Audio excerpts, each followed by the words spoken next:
The Florida community of mindfulness is happy to make these talks available to you. If you find this talk to be a benefit, please consider making a donation to support us. You'll find a donation button on the Talks section of our website, floridamindfulness.org. Thank you, and may you be happy and free of suffering. Morning.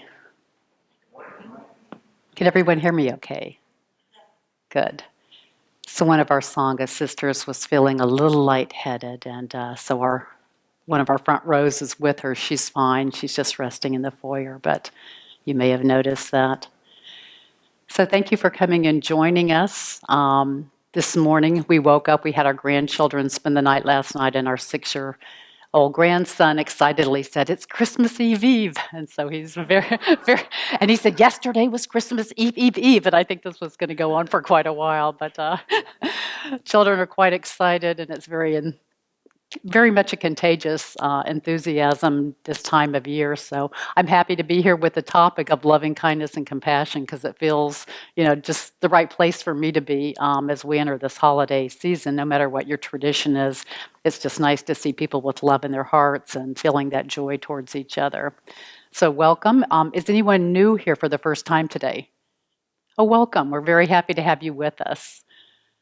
So my name is Angie. I'm one of the senior students here, and when our teacher Fred is not here, he asked one of us to come and share with you our practice, particularly around the teachings that we've been studying as a Sangha or as a collective community over this past year. And a topic that has been talked about quite a bit that we have been studying is nourishing well-being, and how important it is in this Buddhist tradition that we are very mindful of what nourishment we bring into our body, into our minds, and what we hold in our minds. So the Buddha taught about the 4 nutriments, and we have a lot of talks on our website where we begin with, back in April or May, with edible foods, what is wholesome that we bring into the body, and really kind of looking at how we eat for true well-being as opposed to just short-term pleasure. So all the substances that we partake of.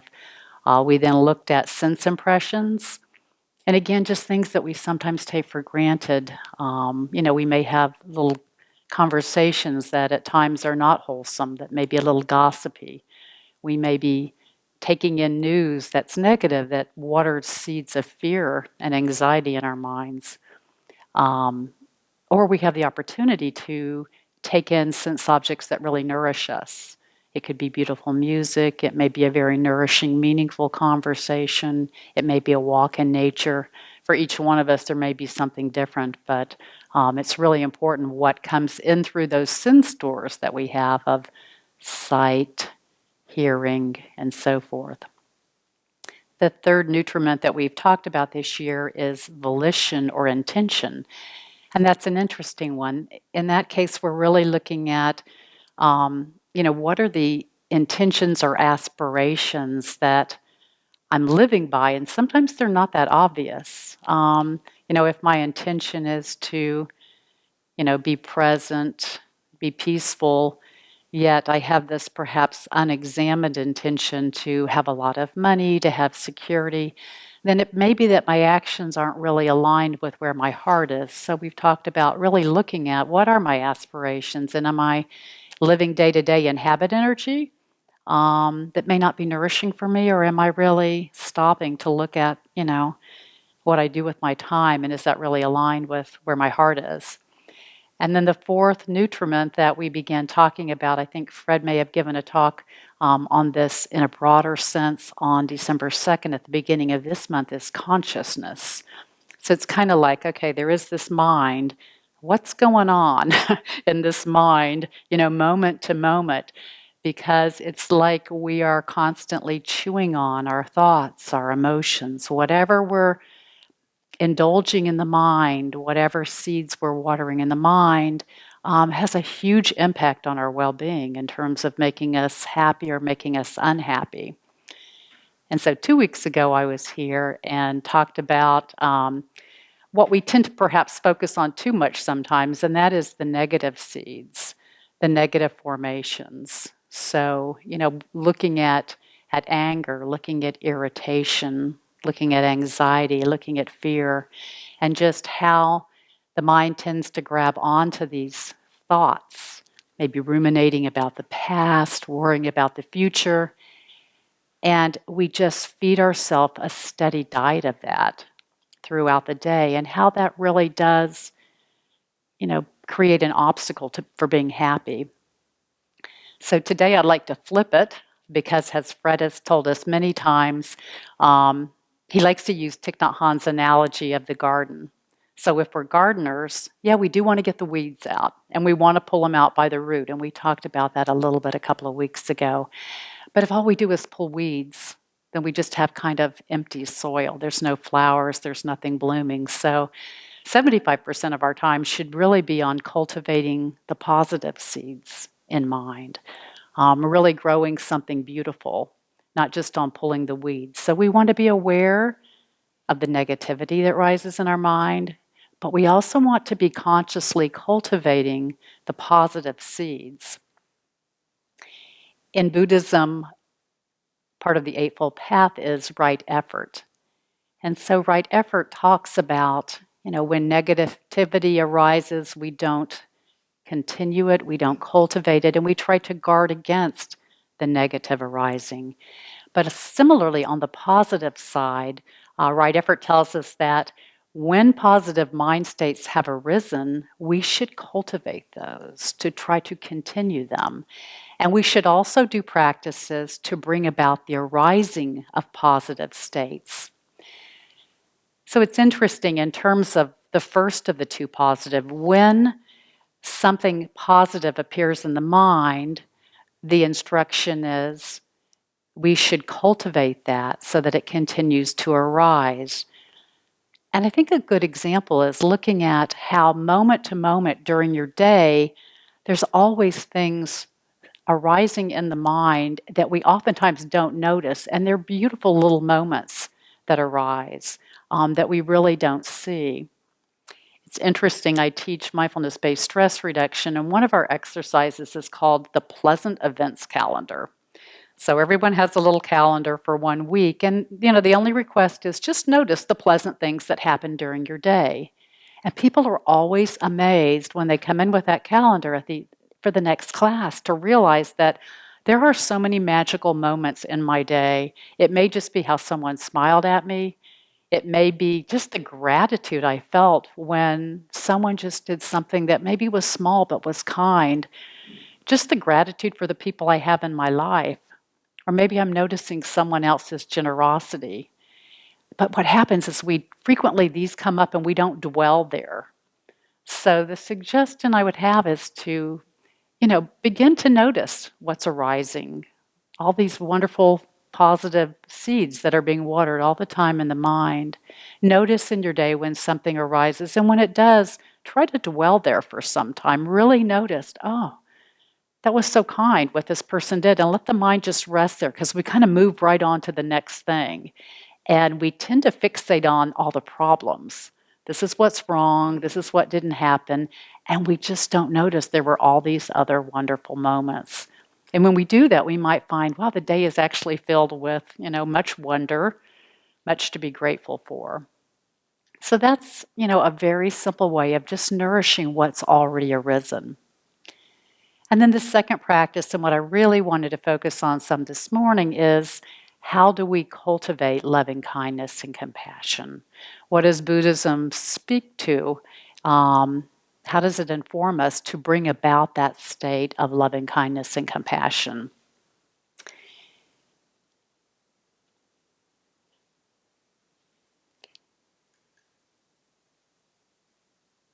One of the terms that you may hear sometime is bodhichitta, and the importance of cultivating bodhichitta.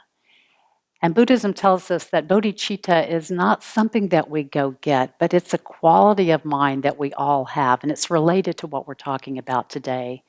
So bodhicitta is often translated as the awakened mind, but it also is translated as the intelligent heart, the enlightened heart.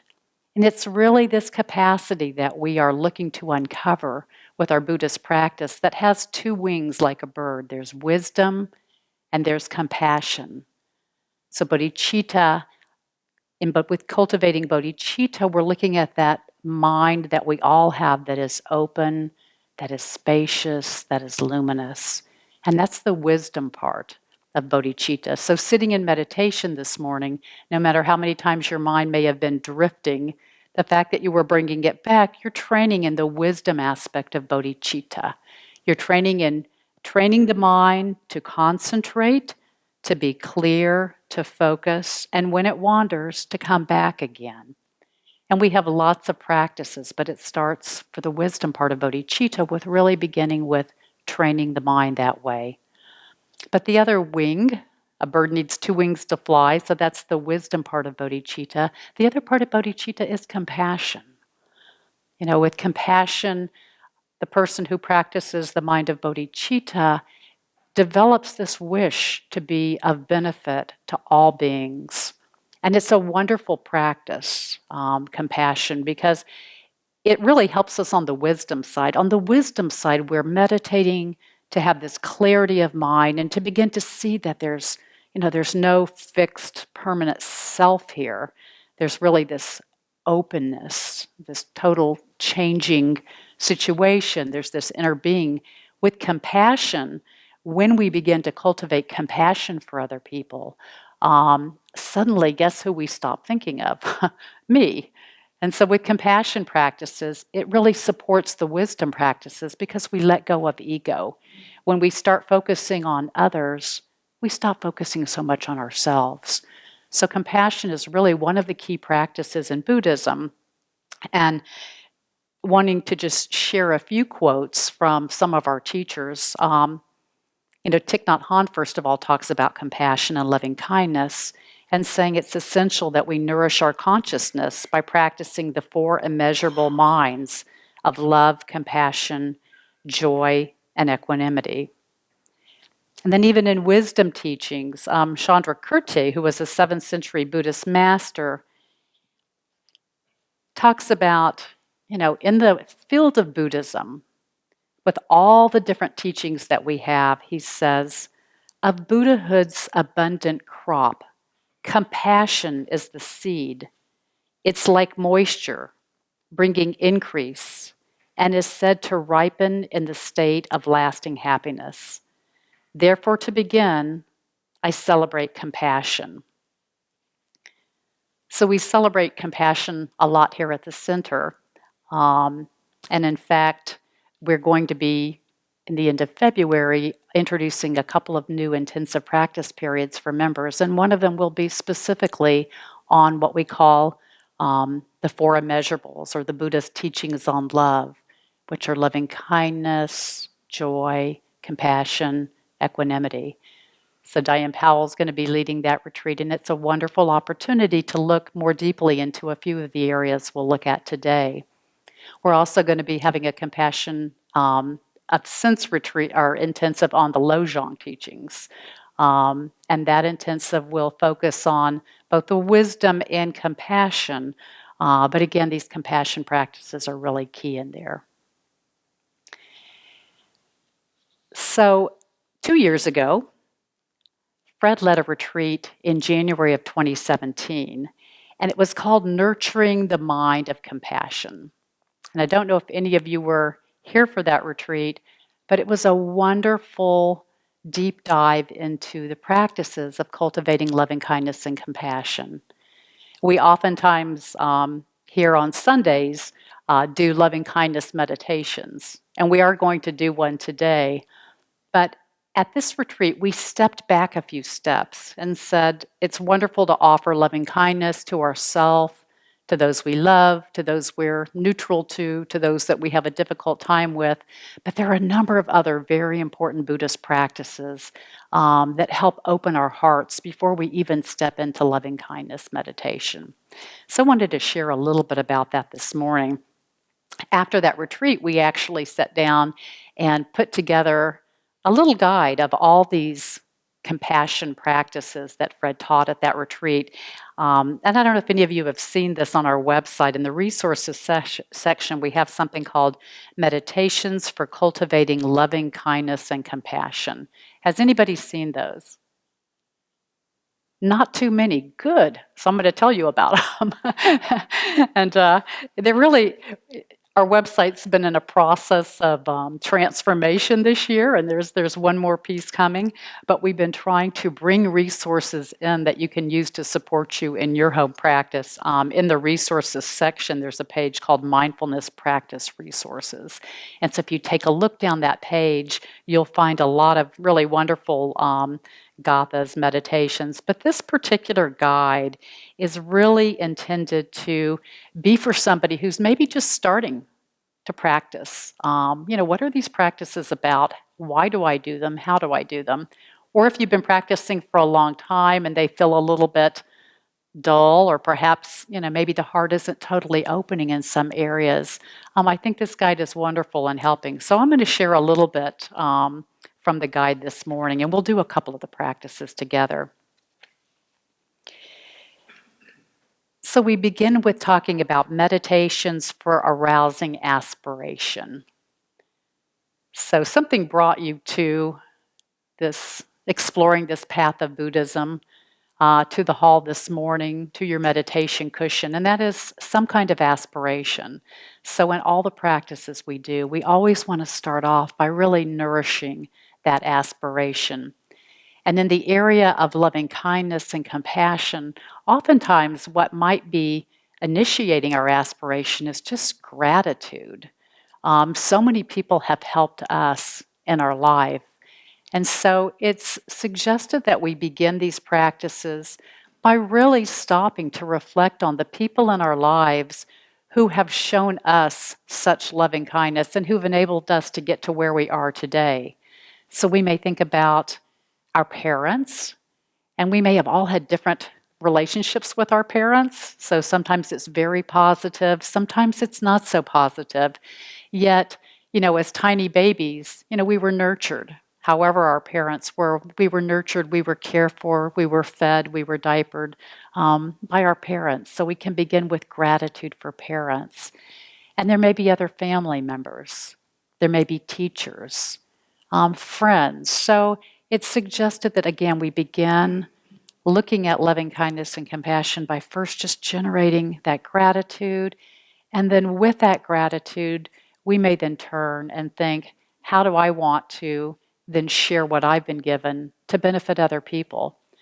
So, we often cultivate an aspiration to be of benefit to others. And it may be quite broad to begin with. A lot of us think about people who are clearly suffering in the world and how we want to help them. But there are people all around us. There are people that, need to change lanes when we're driving that we could let come in. There are neighbors, there are friends, there are family members that we could do just very small things to help. So when we talk about loving kindness and compassion, it doesn't have to be this huge, I solved climate change type of an aspiration, but it can be very much, how can I moment to moment make this encounter meaningful with a person? How can I be loving? How can I help make somebody else happy? Thich Nhat Hanh would often say, relieve one person's suffering every morning and bring joy to someone else in the afternoon. And that's, I think, a lovely aspiration, isn't it? It can be very small. It can be just the smallest things we do, but it really opens our heart to do that. So this first area of aspiration is really, really important. And again, in this guide, if you take a look at this later, there's some discussion about how to do that. And then again, before we even get into any kind of loving kindness meditations, we have meditations for cultivating an open heart to all beings.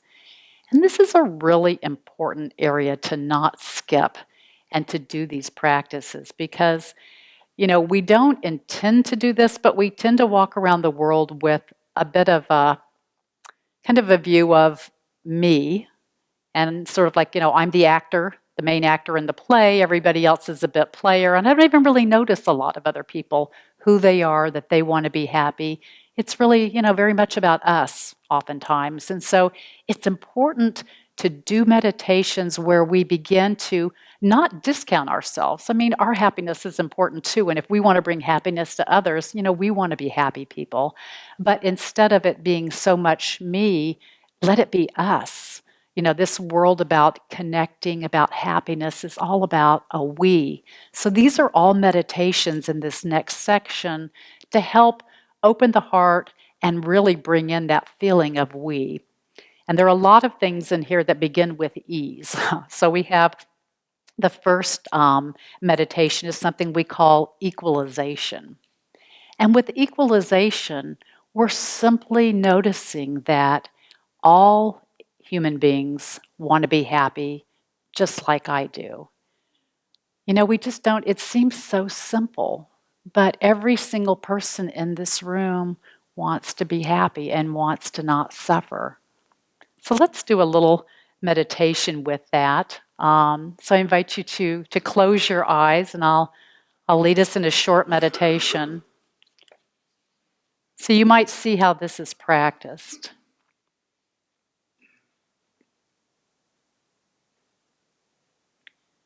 So please begin by reflecting just on your own wish to be happy and to avoid pain and suffering. So really feel that in your heart, that wish that you have yourself to be happy and to not suffer.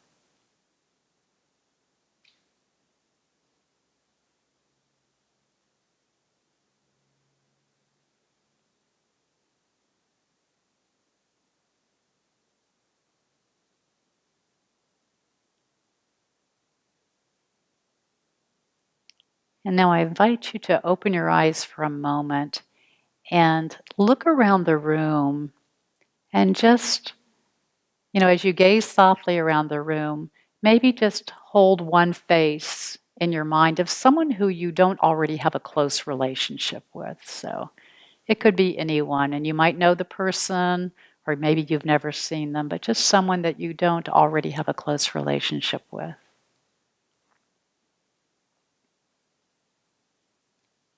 And now closing your eyes once again, just keeping this person's face right in front of you as if you were looking into their eyes. And just reflect as follows. This person has a body and a mind just like me.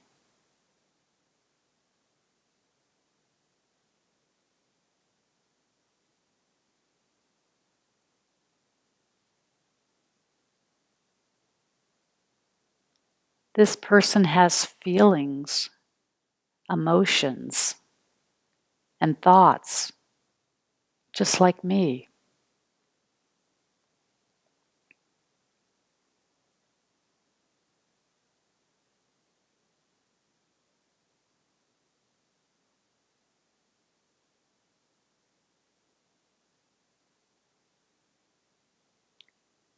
This person has at some point in his or her life been sad, disappointed, angry, hurt, or confused, just like me.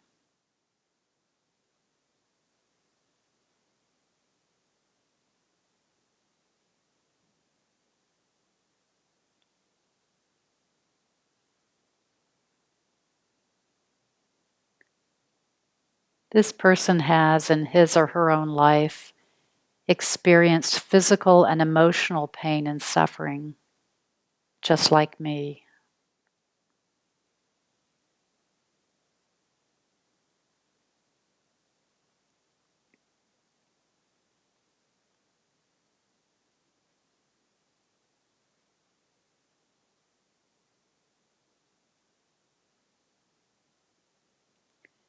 This person may have different unpleasant situations or suffering that he or she wants to be free from, but we're alike in wanting to avoid suffering.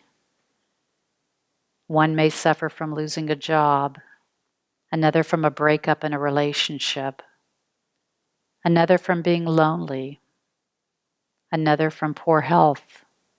But no matter what this person's sufferings are, they are the same as me in wanting to be free from the suffering.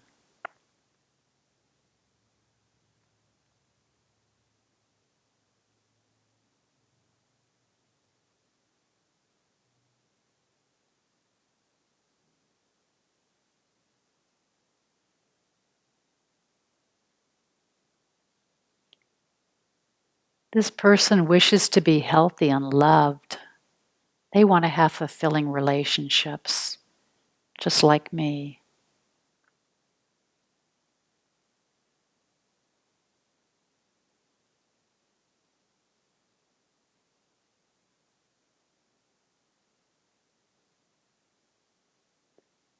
This person wishes to be happy, just like me.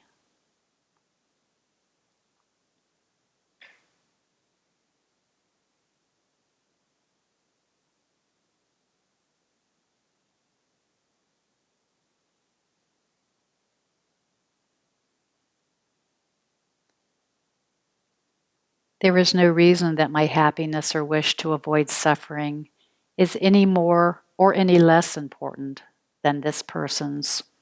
We are the same.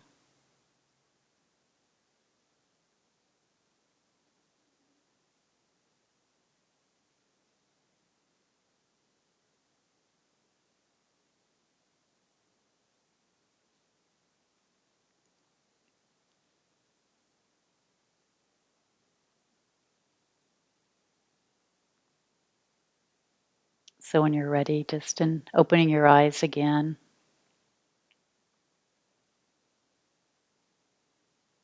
And how was that to do with someone that you may not know?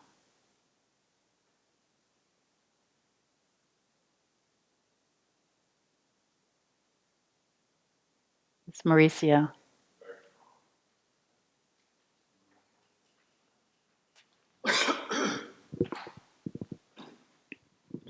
It was just very calming to focus on someone you don't know and actually think, well, their thoughts are similar to mine. Yeah. Thank you. Anyone else? Just your experience in doing this practice. Tammy.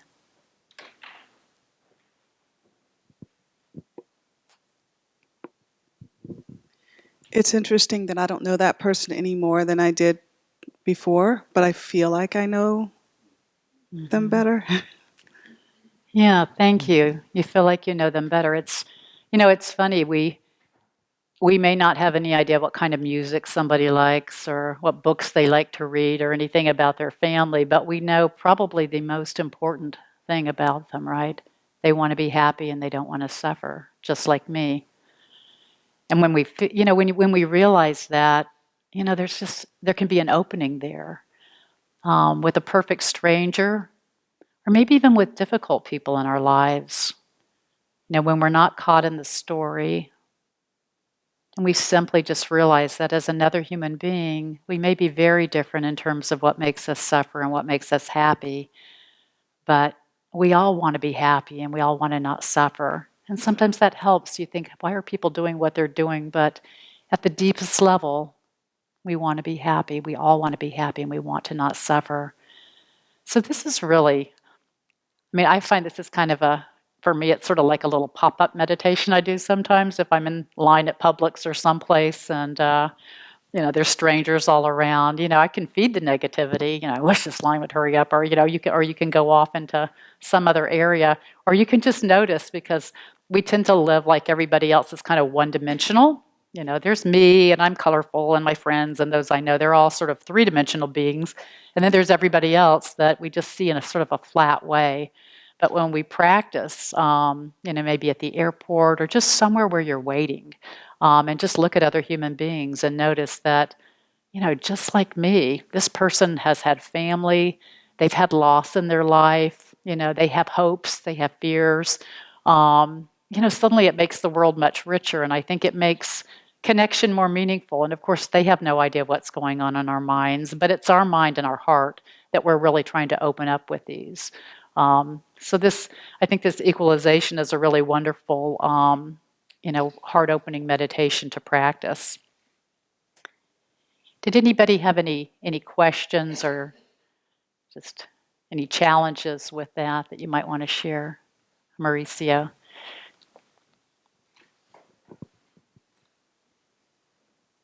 Thank you. And no, I'm not making up for lost time. We're glad you're back. We've missed you. There's another happiness that is not necessarily a good kind of happiness. There are people in the world who find happiness by making others fear, others hurt. And yes, they're looking for happiness also, but by creating unhappiness to others, I would beg that it's not the same kind of happiness. I could not feel for that person the same way that I would feel, I would say, for most people in this room. Yeah. How does one overcome to understand that someone who they feel happy from someone else's unhappiness? Yeah, thank you for that question. So what I understand you to be saying is that, what about when somebody's happiness is at the expense of hurting other people, for example? So this practice is not really condoning that, and this is really kind of a more preliminary step of simply, we could acknowledge, and we will come into that on the next meditation we'll practice. We can acknowledge that there's a lot of brokenness in the world, and there are a lot of people, because of their causes and conditions, that perhaps suffered early in their lives or learned ways that were not skillful, yet they think that this will make them happy, and they're doing things because it gives them some kind of happiness, and it's not a long term, and it's a very tainted type of happiness that causes suffering that they don't see. So this is not condoning that with this practice at all. It's simply acknowledging that, at the base level, we all want to be happy. But then we go into, thank you for sharing that, because then we go into another one of the E meditations, which is empathy. And there are others. There are, as you read through this, you'll see there's one on equanimity that I'll just mention, and we won't practice that. But with equanimity, we are trying to open our heart equally to sort of those three categories of people that we could put people in. It's artificial, but there are those we like, those we don't like, and those that we're indifferent to. And so with equanimity meditations, we actually go and think about people that we have in our lives that we've known, and the fact that some people that we like very much now, we may have been indifferent to in the past, or maybe there was even someone we didn't like and we turned and now we like them.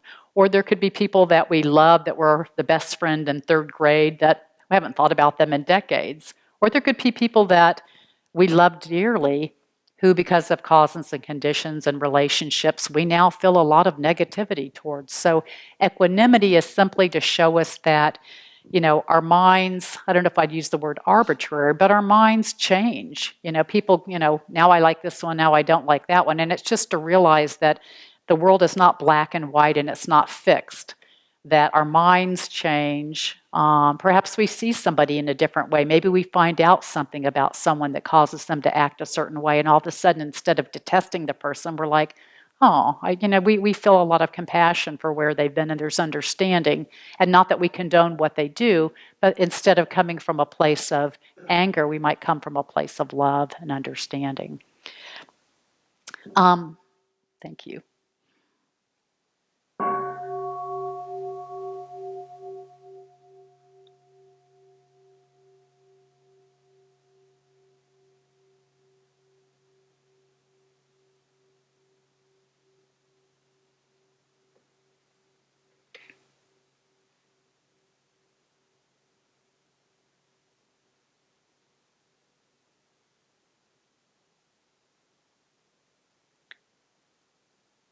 So the other meditation in this category of these meditations for cultivating an open heart, these are all about opening, this equality, the equanimity, and then empathy.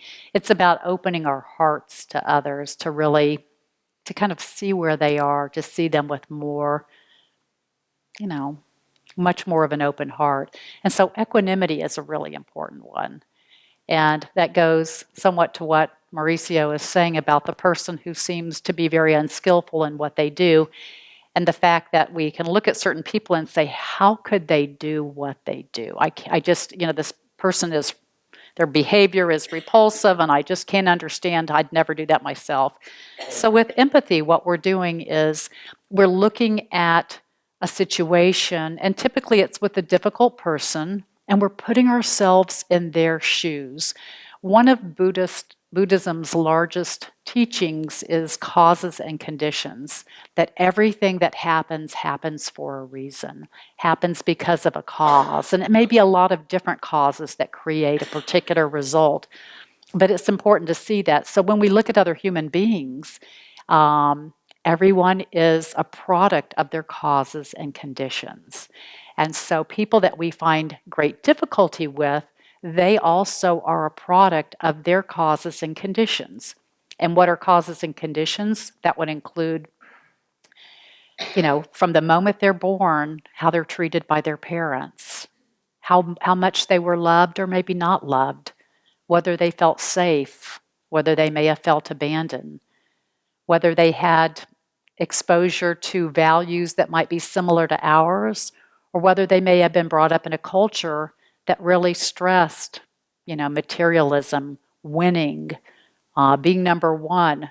Kind of sounds like the American culture, doesn't it? I mean, if you look at the culture of a country, that's a great cause and condition. All the commercials that we may have seen on TV that tell us, have the best body, have the best car. I mean, we are constantly, with all of this sensory input that we have, with our parenting, with schooling, with friends, we're being conditioned, our minds all the time, causes and conditions, producing us to be who we are today.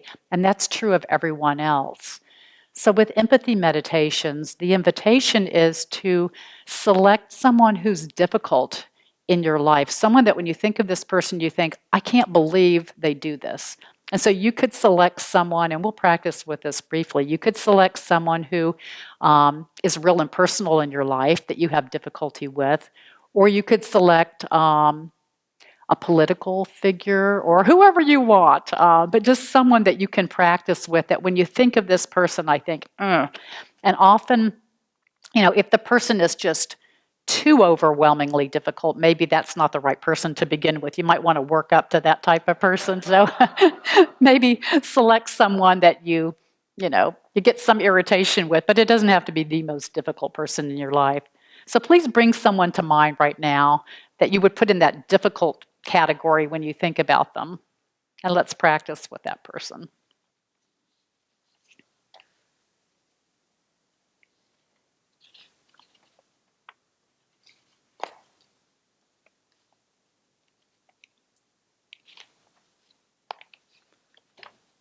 So if everyone has someone, the invitation is again to close your eyes, and we're just going to imagine this person's life. And you do have to use a lot of imagination on this empathy meditation, because we don't know all, or even maybe many aspects of the person's life, but perhaps we can imagine what their upbringing may have been like.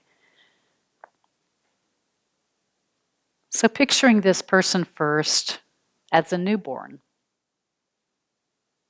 And like all newborns, just kind of probably born into what may have felt confusing suddenly physically in the world, and just totally reliant on others for their life. So this difficult person began just like all of us, just a very helpless newborn.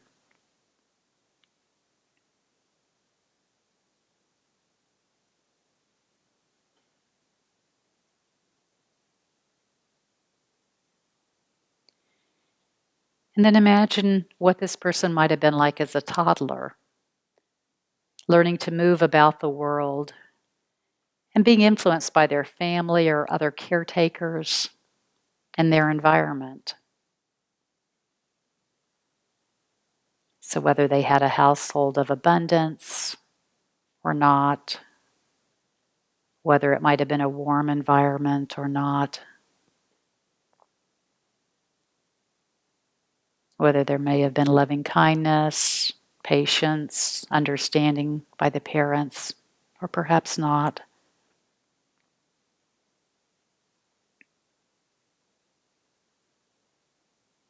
And now as a child, entering school, making friends, and the type of environment they may have been in even in school, maybe experiencing rejection, competition, perhaps friendship, acceptance.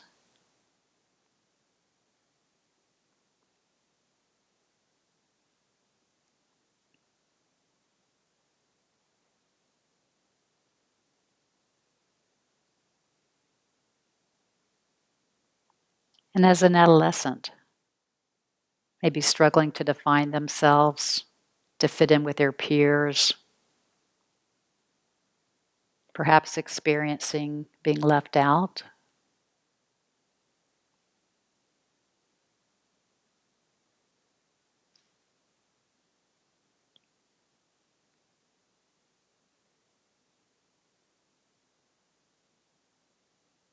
And as a young adult, this person, like most, having hopes and dreams, striving to take their place in the world.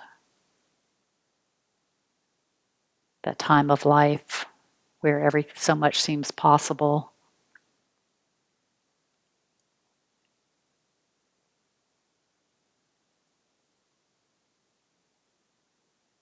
And then moving through adulthood, settling into some kind of rhythm of life, maybe sometimes experiencing success, sometimes failure.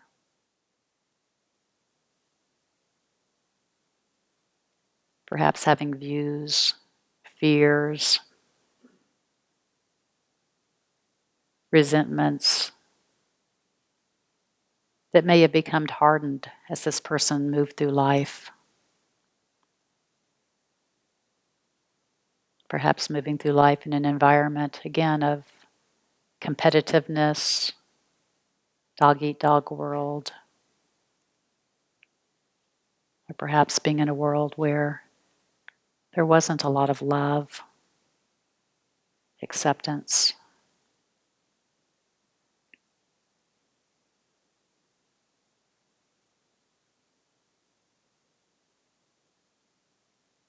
And then as an elder, this person observing their own physical strength starting to fade,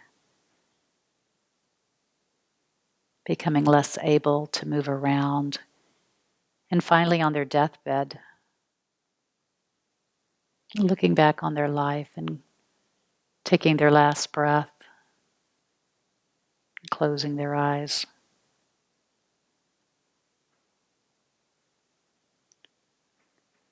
This person that has been brought to mind, again born with a pure mind just like us, wanting to be happy, wanting to not suffer, but having a life filled with causes and conditions that have brought this person to where he or she is today.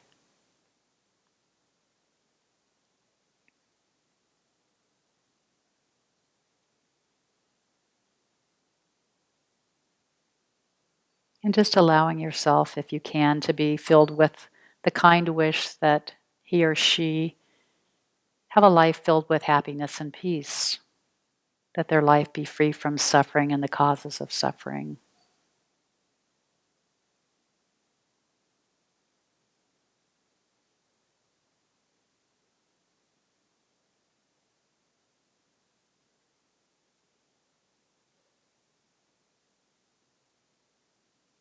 So again, when you're ready, just opening your eyes. So again, we call this an empathy meditation. And we may have to use a lot of imagination, but we're simply trying to just step into the shoes of this other person. to really experience what their life may be like, what could be their causes and conditions. And, of course, we don't know, but we do know that things have happened that have led them to be who they are today. This can be really, really helpful. I use this at work, in my working career. When there'd be difficult people that I felt like I was butting heads with, to just stop and try to put myself in their shoes. They could probably benefit from doing the same thing with me. We all have our causes and conditions, and it's very clear in our mind what we think brings us happiness, yet we don't really see that with others. So any questions about or thoughts about, this brief empathy meditation that we did together? Molly.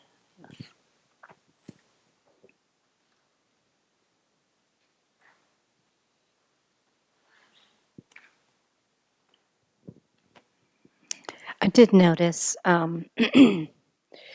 which really hasn't come up clearly before, as clear as experienced in previous meditations, the amount of insecurity, the feeling of insecurity that particular person in the second meditation, and fear that they feel from insecurity. So that brought up a lot of compassion. Yeah. So that's an interesting perspective. It did bring a lot of clarity. Thank you. Yeah, fear. We don't see that in people. We see the outward manifestation of what they're doing, probably to not feel that fear. We learn in Buddhism that, this feeling at the root of all of our suffering is this sense that there's a self, this ego, and we're always trying to build it up, to protect it, to make it strong. And when it feels threatened, like it's not good enough or someone criticizes it, we suffer. So the root of most of our suffering is really this sense of self. And so guess what? That's true with everybody else too. And that explains a lot when we begin to really look more deeply at other people and why they act in ways that seem so unskillful and maybe even harmful to other people, that we see that, yeah, there could be great fear and insecurity in this person. And they're so much is done in the service of self. It's just interesting listening to conversations with people, listening to people on the news, on TV, and just looking at how much self is there in most human beings and how much suffering that causes. And because we've all had that experience, I doubt that anyone here is free from self. I hope you are, and I have an aspiration that we will be with our practice, but we all know what that feels like, to feel insecure or not good enough or unworthy or unloved. And so we know it feels bad, right? But at least we know that, we have the Buddha's medicine, but most people don't, and they live their lives, trying to make this self be okay. And so there's a lot of compassion when we begin to see that. A lot of compassion can arise in us. So yeah, thank you for that. So the last category I want to come to in this guide is just the loving kindness meditation.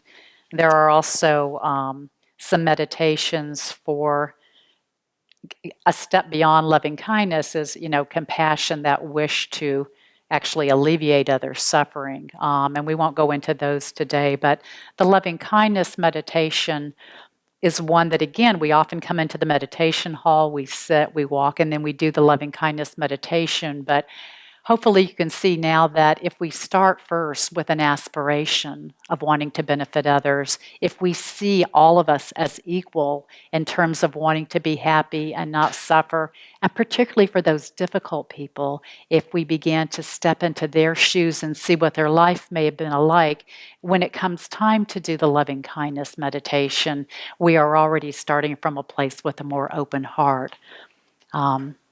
So let's end with a loving kindness meditation.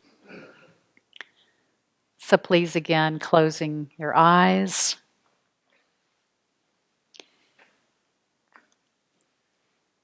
And we often start the loving kindness meditation by simply warming up the heart. So bringing to mind some being. It could be someone you love very much in your life. It could be a pet, a child, a friend, a family member, someone that when you think of this person, you just feel unconditional love. It brings you happiness and you can feel your heart just kind of warming. So just imagine this person right in front of you and just, if you can, bring forth that feeling of just that unconditional love, that warm, open heart that we have when we think of this person.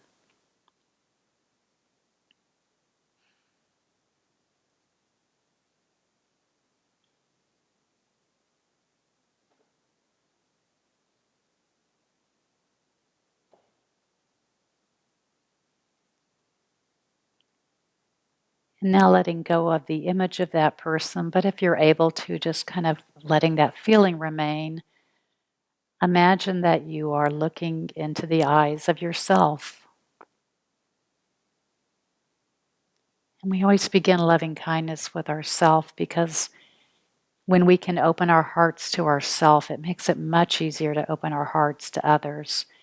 If our hearts are blocked or we're judgmental toward ourself, it's as if there's a bit of a blockage there that gets in the way of opening our hearts to other people. So, knowing that, we are worthy of love, of happiness, that we have this Buddha nature. So imagine looking into your own eyes and sending yourself wishes of loving kindness. May I be safe. May I be free from danger, from violence. May I be protected with a sense of refuge.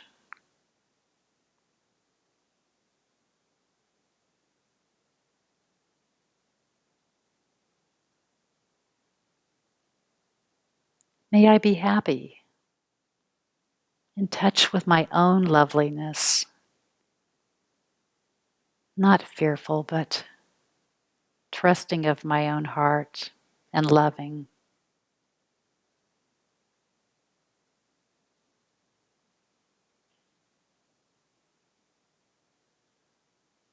And may I be free of any sadness, anxiety, anger, or depression.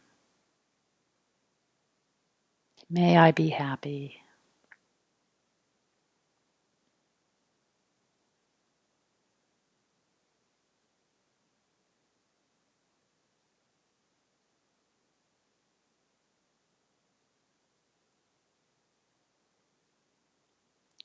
And may I be healthy,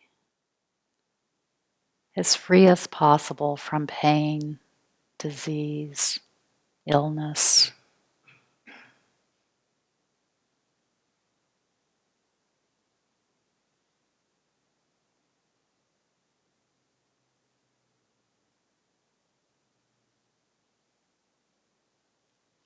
And may I live with ease, accepting whatever arises in my life, relationships, family matters, jobs and more, whatever comes along, may I accept it all with grace and ease.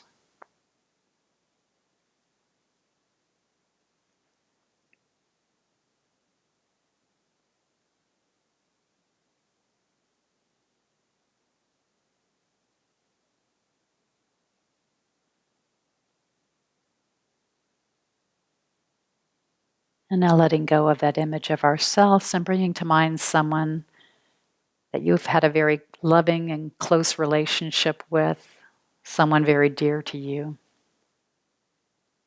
And just imagine that person, again, sitting in front of you and that you're looking into their eyes.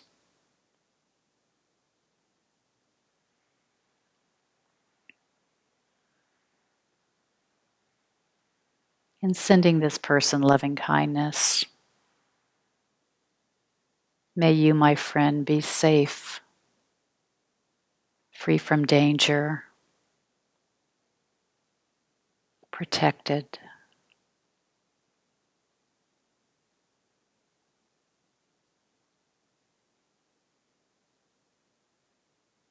May you be happy, in touch with your own beautiful nature,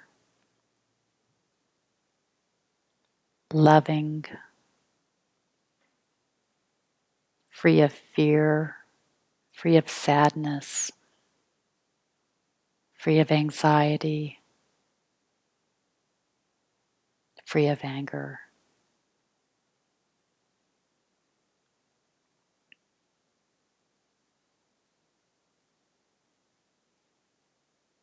May your body be healthy, free of sickness, free of pain.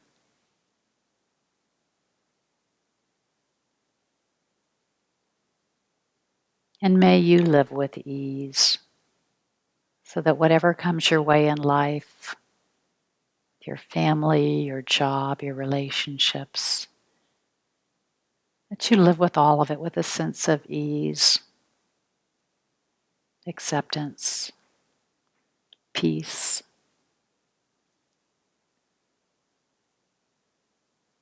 And may you be happy, dear friend.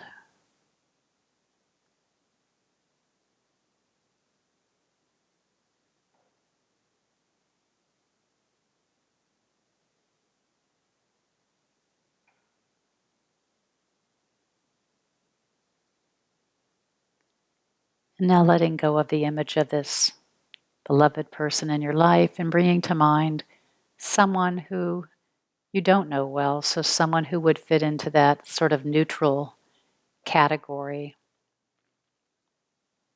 So it could be anyone, someone at work, a neighbor, someone you see, at a store that you frequent, someone you've seen here in the hall that you don't really know. So imagining this person sitting in front of you and looking into their eyes and now offering them the same wishes of loving kindness. May you be safe. However your life unfolds, may you be free of danger and may you be protected.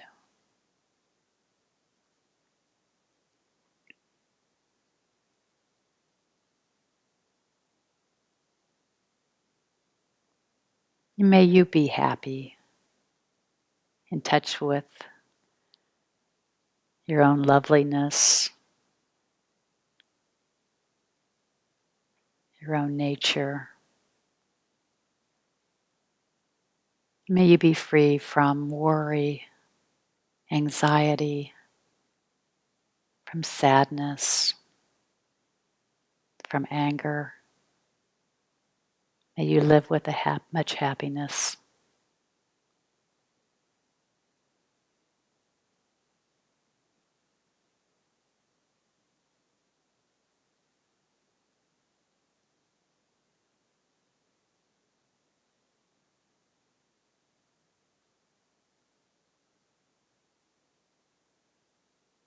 And may you live with ease, whatever life brings to you. The ups, the downs, the sorrows, the joys, the changes. May you accept it all with grace and ease.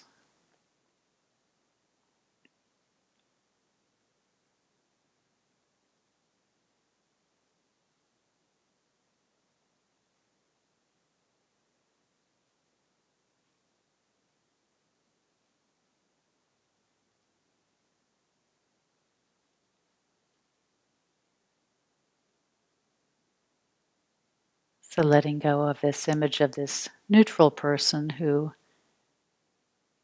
again, we don't know well, but we know that just like us, wants to be happy and not suffer.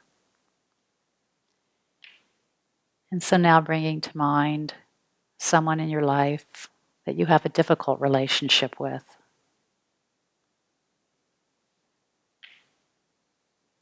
And just imagining this person sitting in front of you.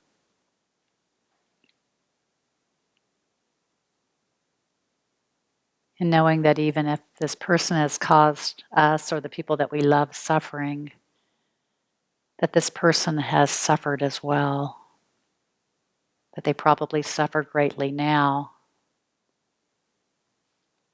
through fear, anger, insecurity, whatever may be happening with them, and that this person is a product of their own causes and conditions. And so it's important that we wish this person loving kindness. We wish them the ability to transform so that their suffering can be transformed and so that they cease bringing suffering to others.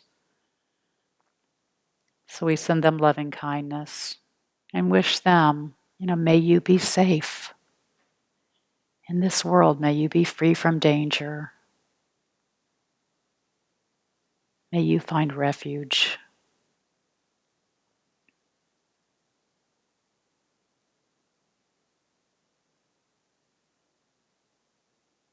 And may you find true happiness. May you connect with your real nature, that place of peace and spaciousness and wisdom, that place where true happiness can be found. And may you become free from your anger, your anxiety, your sadness, your fear, whatever negative afflictions are strong in you and create this suffering. May you find freedom from those.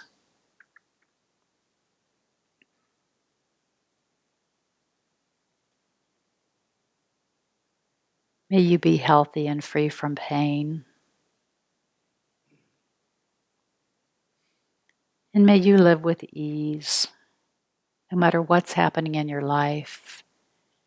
May you learn to live from a place of acceptance and ease with the constantly changing flow of life that arises for you.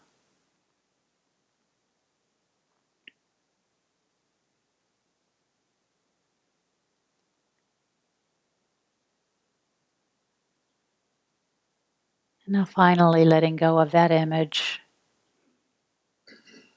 and bringing to mind any one person, any group of people, anywhere in the world where you feel like you would particularly be meaningful for you to send loving kindness to right now. So whatever arises for you in this world of so much suffering, where you'd like to send your loving kindness, just to imagine this person or this group of persons and wishing this group or this person, may you be safe. May you be free of danger. May you have enough to eat. May you have the resources you need to be healthy, to be strong, to be safe.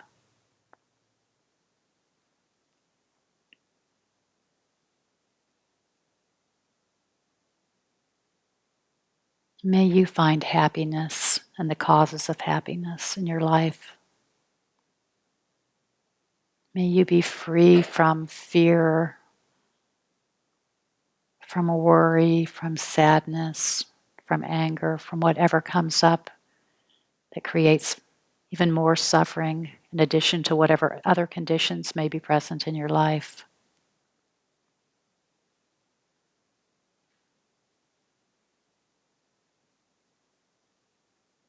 And may your life be filled with more and more ease, with an openness to whatever is there, and a wish that you are granted the bountiful gifts that so many of us have at this time. So may you be happy, peaceful, and free from suffering.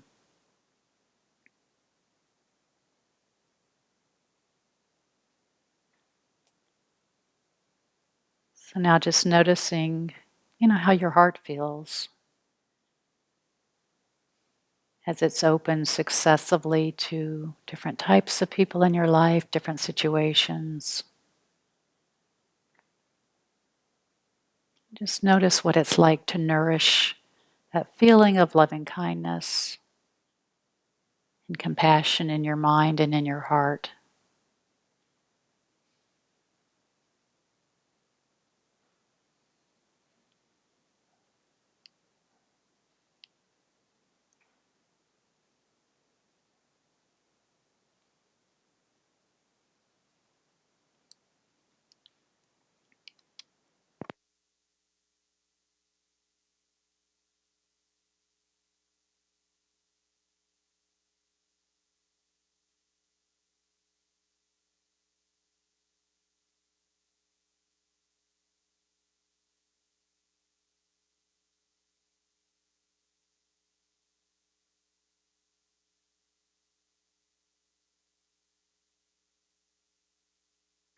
And loving holiday season.